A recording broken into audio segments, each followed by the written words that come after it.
ফাঁসি দেওয়ায় এবার নৃশংস এবং নির্মম ঘটনা। আরজিকর কাণ্ড নিয়ে যখন তোলপাড় গোটা রাজ্য তথা দেশ, বিচার চেয়ে রাস্তায় নেমেছেন সকলে, তারই মাঝে আবার নৃশংস ঘটনা। 17 বছরের আদিবাসী নাবালিকার মৃতদেহ উদ্ধার ঘিরে চাঞ্চল্য ছড়ালো।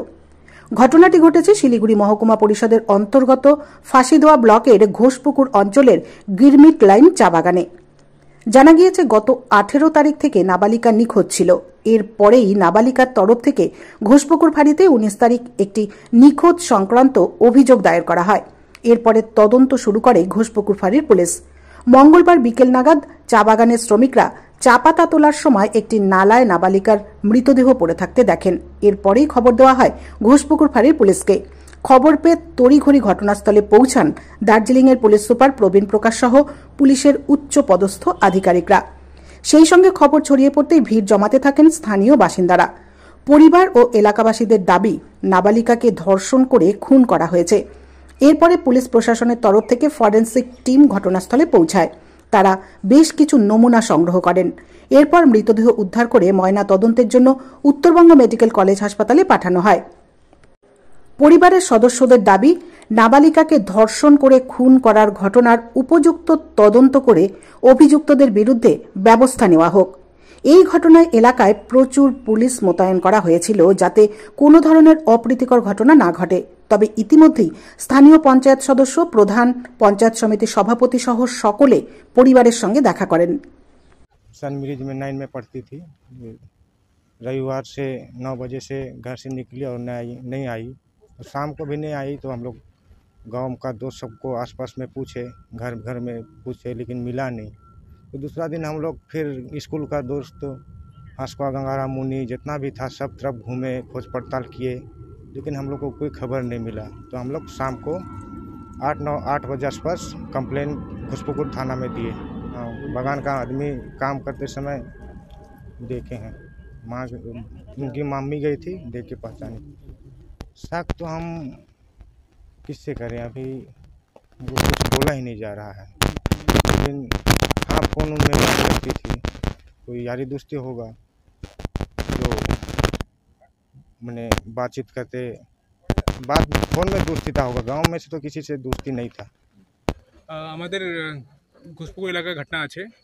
ওখানে 18 তারিখে একটা আন্ডার এজ মেয়ে আছেন, मतलब বিলো 18 ইয়ার্স, উনি মিসিং হয়ে আছেন।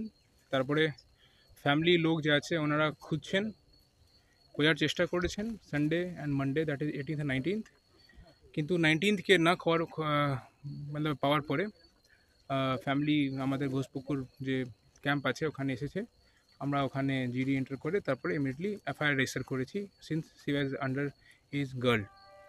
After that, we were investigating the case and we got to know কিছু কিছু লোক যার সাথে সম্পর্কে ছিল মেয়ে, ডিফারেন্ট মেকানিজম ভাবে আমরা পেলাম। আর তারপরে আমরা অনেক লোক ইন্টারোগেট করলাম, আমরা কিছু ক্লু পাচ্ছিলাম না। তো আজকে হঠাৎ করে আমরা খবর পেয়েছি ইভিনিংয়ে কি একটা বডি এই গার্ডেনে পাওয়া গিয়েছে। ইমিডিয়েটলি আমাদের টিম যে আছে পুলিশের ওটা পৌঁছে গেছে, এরিয়াকে আমরা কর্ডন অফ করে দিয়েছি। ইমিডিয়েটলি আমরা আরএফএসএল শিলিগুড়ি থেকে লোককে ডাকিয়েছি, আমার সাথে ম্যাডাম আছেন আরএফএসএল থেকে। আমরা ওখানে গিয়ে পিও এক্সামিনেশন করেছি অ্যান্ড আমরা বডিকে এখান থেকে রিকভার করে হসপিটালে পাঠিয়ে দিয়েছি অ্যান্ড পোস্টমর্টম পরে কালকে হবে। After getting the postmortem report and the opinion of the PO visit of the forensic expert after the PO visit, we will conclusively tell कि क्या हुआ है। and in the meantime हम इन्वेस्टिगेट कर रहे हैं इस केस में कौन कौन इन्वॉल्व। कुछ लोग हम लोगों ने जो इस महिला के, इस बच्ची के साथ पहले से संपर्क में थे, उनको हम इंटरोगेट कर रहे हैं। कुछ अगर क्लू मिलेगा तो हम जल्दी जल्दी जो अक्यूज्ड है उसको पकड़ने की कोशिश करेंगे। আমি পরিবারের লোক সাথে কথা বলেছি অ্যান্ড আমার পুলিশ যে আছে ওনার সাথে ওনার রেগুলার আলাপ ছিল। যখন থেকে মেয়ে মিসিং হয়েছে আমরা যথেষ্ট চেষ্টা করেছি খোঁজার জন্য। আমরা এখানে একটা ড্রোন লাগিয়ে পুরোটা এলাকার মধ্যে যদি কোনো জায়গা কিছু আমরা পেতে পারি জিনিস, আমরা ড্রোন বি উড়িয়েছি পুরো টি গার্ডেন মধ্যে, কিন্তু এই অবধি আমাদের কিছু পেলাম না আমরা। বাট ডেফিনেট আছে আমরা পোস্টমর্টম রিপোর্ট পড়ে কিছু পাই, কনক্লুসিভলি কিছু পেলে ডেফিনেটলি আমরা ইনভেস্টিগেশনের মধ্যে যে পাবো যে অ্যাকিউজ আছে তাকে ধরার চেষ্টা ডেফিনেটলি করব। আমি আগে বলার ঠিক হবে না, কারণ আছে কি আমি সাইন্টিফিকভাবে বলবো না। যদি কিছু পোস্টমর্টম রিপোর্ট থেকে কিছু আসে তাহলেই বোঝা যাবে কি সাইন্টিফিক ইনভেস্টিগেশন থেকে কিছু বার হলো, তাহলে আমি কনক্লুসিভলি বলতে পারবো। I do not want to tell at present, but time and again, as soon as we get the postmortem reports and other findings, I will again come back to you and inform you everything যে আমরা পেয়েছি এখান অবধি।